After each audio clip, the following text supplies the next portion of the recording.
पहला सवाल मैं आपसे करना चाहूंगा डॉक्टर रजनीश जैन जी। एक मानसिकता या फिर कहें कि मनोदशा इस तरह की हो गई है कि मोबाइल के बिना तो लगता है कि अब बच्चे खाना भी नहीं खा रहे हैं, पढ़ाई तो बहुत दूर की बात है, स्कूल में छुप छुप के ले जा रहे हैं, डांट दो तो सुसाइड करने जैसे कदम उठा ले जा रहे हैं। ये क्यों हो रहा है? इसको कैसे रोकना चाहिए? मेरा प्रश्न यहाँ पहले माँ बाप से होता है कि मोबाइल की लत लगाई किसने। आज माँ बाप दोनों ही सर्विस करते हैं, न्यूक्लियर फैमिली है। बच्चा अगर खाना नहीं खा रहा है तो हमने मोबाइल पकड़ा दिया, बच्चा कोई कहना नहीं मान रहा तो हमने मोबाइल पकड़ा दिया। और इसके पीछे भावना माँ की पिता की क्या होती है कि हमको अपने काम निपटाने, हमको अपना सब वो निपटाना है। प्रश्न वो है कि जब आप आदत लगा देते हैं तो उसको छुड़ाने के लिए भी फिर सोचें। लेकिन इतना प्रेशर बना रखा है माँ बाप ने। आप आमतौर पर सोचिए, ये मोबाइल से सुसाइड किया, परीक्षा में फेल हो जाए तो बच्चा सुसाइड कर लेता है, कोई जरा सी गलती हो गई तो सुसाइड कर लेता है। तो हमने जो बच्चों के साथ अपने संबंध थे, संवेगात्मक संबंध जो थे, वो आज ख़त्म कर लिए। हमने बच्चों को सिर्फ उनसे अपनी स्वार्थ को सिद्धि करने के लिए उनको कहीं ना कहीं एंगेज करने का प्रयास किया। तो सबसे पहली चीज़ है कि आज हमारे जो आपसी संबंध खराब हो रहे हैं, बच्चों के प्रति हमारी जो कर्तव्य होना चाहिए उनसे हम विमुख हो रहे हैं, तो बच्चे इस तरह के कदम उठा रहे हैं। मैं तो कहता हूँ सुसाइड करने के लिए इसमें सबसे बड़ी जिम्मेदारी तो माँ बाप की। आपने इतना प्रेशर बना रखा है कि वो अपनी गलती आपके सामने स्वीकार करने से घबरा रहा है। अगर आप उसके साथ इतने फेमिलियर होते कि बेटा कोई गलती हुई है तो कृपया मुझे आके बताओ और अपन उस गलती के लिए फिर दोबारा नहीं करेंगे। माँ बाप, आपने बात समझाने का प्रयास करें, मैं उससे इत्तेफाक रखता हूँ, मैं उससे डिनाई नहीं कर रहा हूँ। लेकिन आज के समय में माँ बाप भी अमूमन लोग जो है वो वर्किंग मोड में हैं और वर्किंग का सारा सिस्टम मोबाइल से ही चलता है। ये बात आपने ठीक कही कि अपने स्वार्थ के लिए वो मोबाइल दे देते हैं, क्योंकि उन्हें अपना काम करना है। नहीं भी करना है तो दिन भर के ऑफिस की थकान मिटाने के लिए रील ही देखनी है। बच्चा रोएगा तो कहेंगे इसको दे दो या मोबाइल, मुझे रील देखने दो या अपना काम करने दो। इस तरह का फ्रस्ट्रेशन दूर करने के लिए अगर मोबाइल दिया जा रहा है तो ये हानिकारक तो होगा ही। इसको रोकने के लिए क्या कदम उठाए चाहिए, मैं इस पर आऊंगा आपके पास।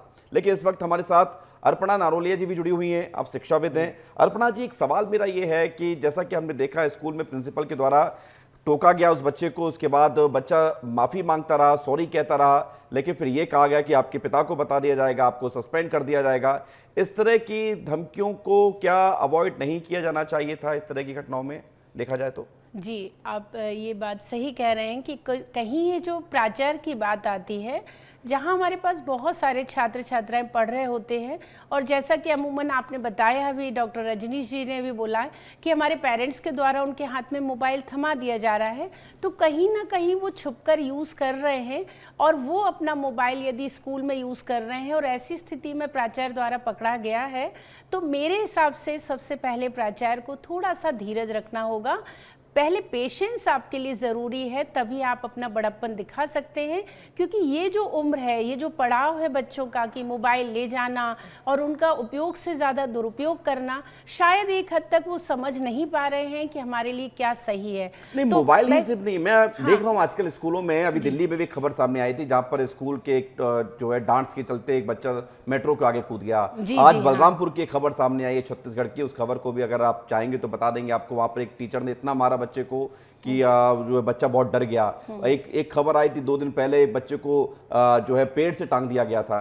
तो ये मानसिकता किस तरह की टीचर्स की बनती जा रही है कि मतलब टीचर्स का काम टीच करना नहीं है, केवल जो है उसको सजा देना है बच्चों को। बस उनका ये जो कहना चाहिए एक शॉर्ट टेम्पर्ड नेचर है, उसको थोड़ा ख़त्म करना होगा। और ये टेम्परेरी होता है। आप 2 मिनट के लिए पेशेंस रखें, उस बच्चे के भविष्य के बारे में सोचें, ना कि एकदम से उसको पनिशमेंट देने की कोशिश करें। बच्चा इसमें डर जाता है, सहम जाता है और कुछ भी ऐसे स्टेप लेता है कि वो अपना जीवन ही ख़त्म करने का सोच लेता है। तो मेरा इस मैटर में ये मानना था कि प्रिंसिपल को सबसे पहले एक पेशेंस रख के उनसे बात करनी थी। आप जैसा जान रहे हैं, वो बच्चा बहुत ही होशियार, टैलेंटेड था, अपनी एक फील्ड में नाम करने वाला था, नेशनल प्लेयर था। तो उस बच्चे को उसकी तारीफ के साथ साथ उसकी कमियों को यदि वो बताती कि नहीं बेटा, ये आप जो बहुत अच्छी बात कर रही हैं, मैं इसी से एक बात अपनी जोड़ दे रहा हूं आपको इंटरप्ट करते हुए कि जब अगर प्रिंसिपल लेवल के टीचर्स इस बात को नहीं समझेंगे, शॉर्ट टेम्पर्ड हो जाएंगे, उनको जल्दी गुस्सा आ जाएगा, तो फिर हम किस टीचर से ये उम्मीद करें कि वो अपना कामकाज ठीक करें? क्योंकि आजकल हर किसी की लाइफ में प्रॉब्लम्स है। बिल्कुल बिल्कुल सही कह रहे हैं, प्रॉब्लम ही हमें आगे ले जा रही है, कहीं सोशल इम्पैक्ट हमारे साथ चल रहे हैं, कहीं हमें लगता है कि हम अपनी हाई सोसाइटी को कैसे मेंटेन करें। तो वो बच्चा जब ऐसी जगह आता है तो उसको लगता है हम एजुकेशन के साथ साथ और चीज़ें भी लें। तो यदि हमारे प्रिंसिपल ऐसे रोल कर रहे हैं तो हमें सबसे पहले एक हर्डल का काम करना चाहिए। जैसे सबसे पहले देखा कि टीचर्स बात कर रहे हैं, तो मुझे ऐसे लगता है टीचर को पहले बच्चे से बात करना चाहिए और प्रिंसिपल को सॉफ्ट कॉर्नर लेते हुए उस बात को हल करने की कोशिश ये आपने रास्ता बहुत बेहतर बताया। अगर जी। ऐसा होता तो बच्चा इस तरह का कदम नहीं उठाता और वो अपनी जीवन से इस तरह से खेलता नहीं। मैं लौट रहा हूँ क्योंकि उसको डर था। डर इस बात का है। पालक महासंघ के प्रदेश अध्यक्ष कमल विश्वकर्मा वो हमारे साथ जुड़ गए हैं। कमल जी, ये एक पेरेंट्स की बात की जाती है कि पेरेंट्स को अपनी पेरेंटिंग करते समय ध्यान रखना चाहिए कि अपने बच्चों को किस तरह के संस्कार दे रहे हैं, आदतें क्या उनके अंदर डाल रहे हैं। आजकल पेरेंट्स लेकिन क्या करें, उलझ गए हैं कामकाज में, कमाई में, पैसा कमाना है, घर चलाना है, अब इन सब चीज़ों पर ध्यान देने की ज़रूरत वो महसूस करते नहीं है।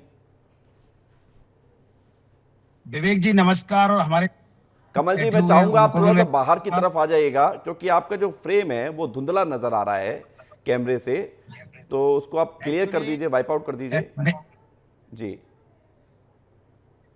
देखिए, आपके सभी दर्शकों को मेरा नमस्कार। सबसे बड़ी समस्या आज जो अभी विवेक जी आप बात कर रहे हैं, मैं डॉक्टर साहब के विचारों में 100% सहमत हूं, जिन्होंने बताया जब कहीं ना कहीं जाकर हमारे पेरेंट्सों की, अभिभावकों की भी बहुत बड़ी एक जिम्मेदारी है कि बच्चों को मोबाइल की जो लत लग गई है उसको कैसे छुड़ाएं, या तो मोबाइल दिया ही ना जाए। लेकिन सबसे बड़ी बात क्या है कि मैं बात थोड़ा सा अलग हटके करूंगा।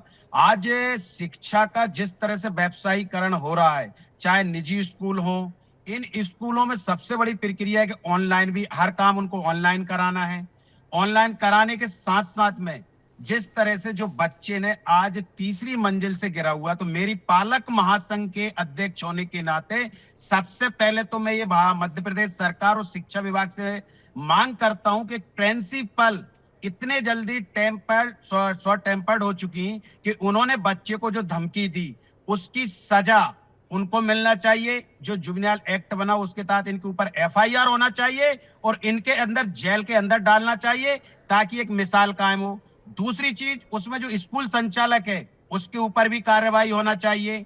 तीसरी चीज, जब तक सरकार कोई ऐसी मिसाल नहीं देगी तब तक, अभी कुछ महीने पहले कमल जी और पेरेंट्स पर कार्रवाई नहीं होनी चाहिए जिन्होंने अपना मोबाइल दे दिया या फिर ऐसे रखा जो बच्चे के एक्सेस में था। मैं वही बात बोल रहा हूँ। डॉक्टर साहब ने शुरुआत ही इतनी अच्छी करी आज की डिबेट में। डॉक्टर साहब ने खुद कहा है कि पेरेंट्स जिम्मेदार है, मैं भी एक पेरेंट्स हूं।